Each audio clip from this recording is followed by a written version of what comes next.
Bismillah. Assalamualaikum warahmatullahi wabarakatuh. Bro, pernah nggak kalian berjalan di bawah terik matahari, lalu kalian mencoba mengejar bayangan kalian? Mungkin dulu waktu kecil kalian pernah ya, mungkin dulu penasaran. Tapi kalau setelah ini kalian mencoba, silakan. Jadi coba kita perhatikan bro. Semakin cepat kita berlari mengejar bayangan kita, maka bayangan itu semakin jauh melangkah di depan kita. Bayangan selalu di depan, bayangan yang tampak nyata, tapi mustahil ya untuk bisa kita genggam. Seperti itulah bro hidup kita saat ini.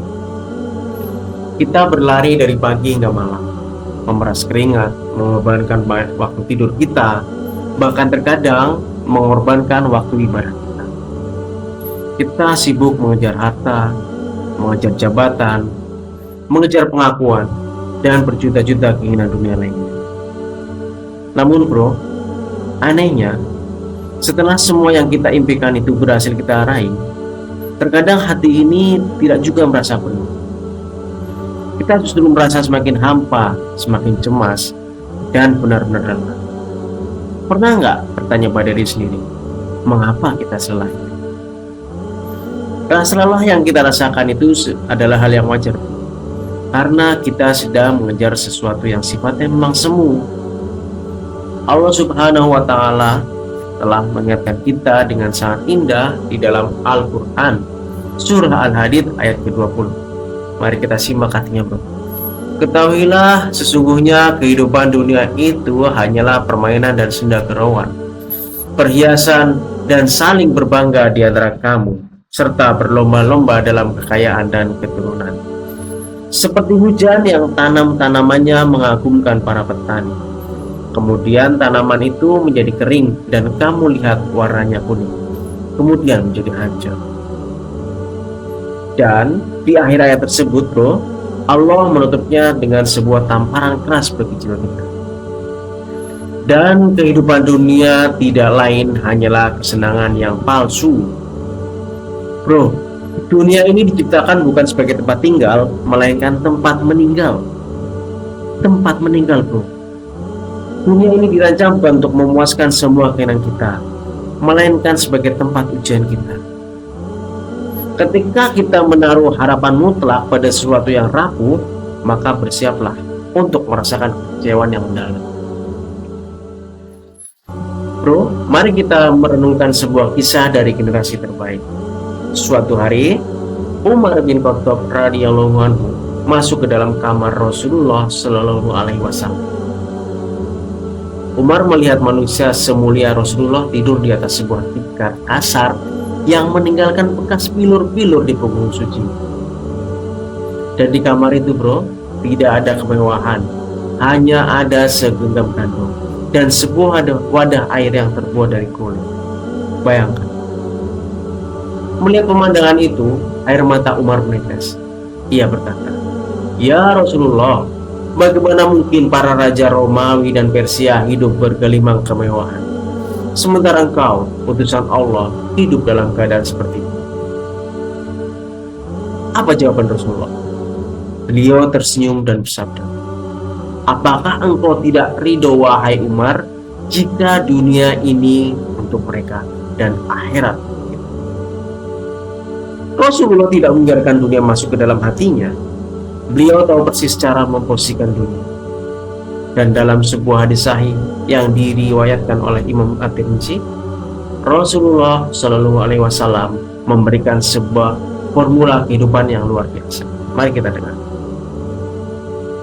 Barang siapa yang niatnya adalah urusan akhirat, maka Allah akan mengumpulkan urusannya, menjadikan kekayaan di dalam hatinya, dan dunia akan mendatanginya dalam keadaan tunduk.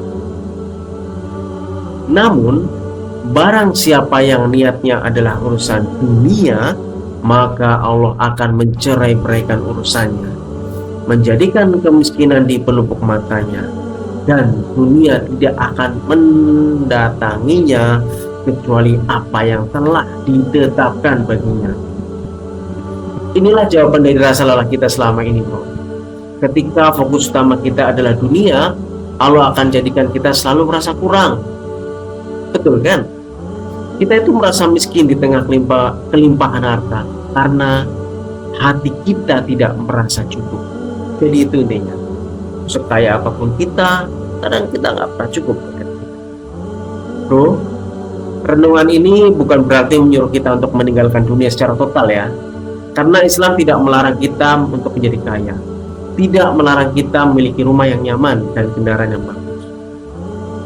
Yang berbahaya adalah ketika dunia yang kita kejar berhasil merampas kedamaian sholat kita.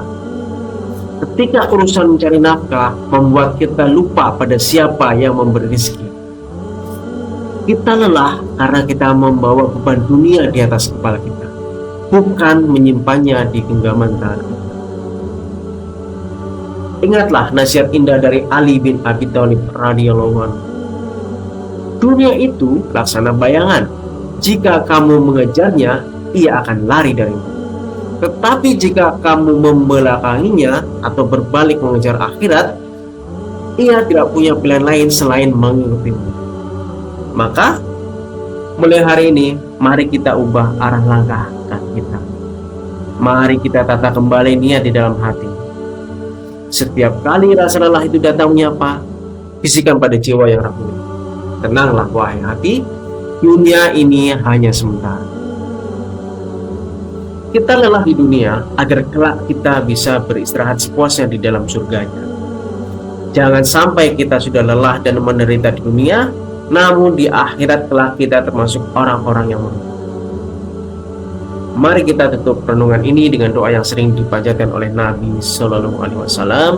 Ya Allah, janganlah Engkau jadikan dunia ini sebagai ambisi terbesar kami, dan jangan pula menjadikannya sebagai puncak dari ilmu kami. Semoga Allah Subhanahu Wa Taala senantiasa melapangkan hati kita dengan rasa qanaah, mencukupkan jiwa kita dengan keimanan, dan mengumpulkan kita semua di tempat istirahat yang sesungguhnya, di dalam jannah, di dalam surga. Barakallahu fikum. Wassalamualaikum warahmatullahi wabarakatuh.